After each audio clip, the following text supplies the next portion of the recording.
Akota bridge પર કરાતી રીસર્ફેસિંગની કામગીરીને લઈને પૂર્વ વિપક્ષ નેતાએ ભ્રષ્ટાચાર આચરવા માટે કામગીરી કરવામાં આવી રહી હોવાનો આક્ષેપ લગાવ્યો છે। વડોદરા શહેરના અલગ અલગ વિસ્તારમાં આવેલા કુલ 12 જેટલા ઓવરબ્રિજની ઉપર રીસર્ફેસિંગ અને ડામર પાથરવાની કામગીરીનો 31 કરોડનો ઇજારો એકમાત્ર ઇજાદારને આપીને પાલિકા દ્વારા વ્યાપક ભ્રષ્ટાચાર આચરવામાં આવી રહ્યો હોવાનો આક્ષેપ મહાનગરપાલિકાના વિપક્ષના પૂર્વ નેતા અમીર રાવતે લગાવ્યો છે। સૌથી મહત્વનો અકોટા દાંડિયા બજાર બ્રિજનું વર્ષ 2014માં તત્કાલીન મુખ્યમંત્રી આનંદીબેન પટેલના હસ્તે લોકાર્પણ કરવામાં આવ્યું હતું। તે બ્રિજની સ્ટ્રેન્થ સર્ટિફિકેટ પ્રમાણે સારી પરિસ્થિતિ હોવા છતાં માત્ર તિરાડો પડી જવાને કારણે આ રોડને સમારકામ કરવાનો ઇજારો પાલિકા દ્વારા મંજૂર કરવામાં આવ્યો છે।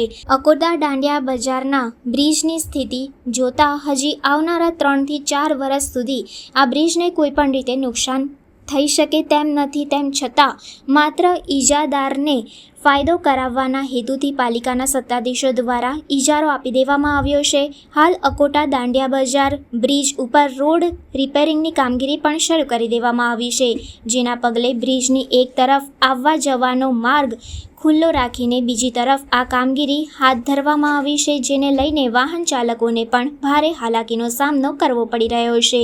અકોટા દાંડિયા બજાર બ્રિજ ઉપર જે કામગીરી કરવામાં આવી રહી છે એ કામગીરીની હાલમાં જરૂરિયાત નથી, તેમ છતાં પાલિકા દ્વારા પ્રજાના ટેક્સના રૂપિયાનો આડેધડ ખર્ચ કરવામાં આવી રહ્યો છે, જેને લઈને કોંગ્રેસના નગરસેવક અમીર રાવતે આક્ષેપો સાથે કેટલાક મુદ્દાઓ પ્રસ્તુત કર્યા હતા। 100% આમાં ભ્રષ્ટાચાર અને મિલીભગત છે। તમે જોશો તો કોઈ બ્રિજ 7 વર્ષ જૂનો છે, કોઈ 10 વર્ષ જૂનો છે।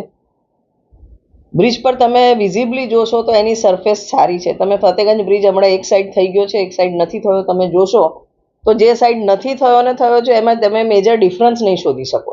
અકોટા દાંડિયા બજાર બ્રિજની વાત કરીએ તો હું પોતે ત્યાં સર્વે કરીને આવી છું।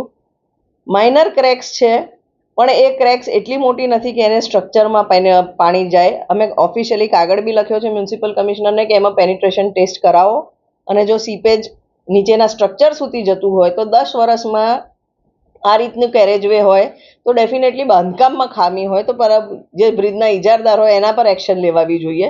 પણ અહીં તો કોર્પોરેશન 7 વર્ષ અને 10 વર્ષ જેવા બ્રિજ પર જે રીતના માસ્ટિક કરી અને ખર્ચો કોર્પોરેશનના માથે પાડી રહ્યા છે, આમાં ફક્ત ભ્રષ્ટાચાર દેખાય છે, ઇજારદાર સાથેની મિલીભગત જોવાય છે। કન્સલ્ટન્ટ્સે બી જો અભિપ્રાય આપ્યો છે તે અભિપ્રાયનો રિપોર્ટ તમે વાંચશો તો એમને તમામ બ્રિજમાં 100% રીસર્ફેસિંગની વાત નથી કરી, જ્યાં જ્યાં ડેમેજ થયો છે એ જ પોર્શનની વાત કરી છે।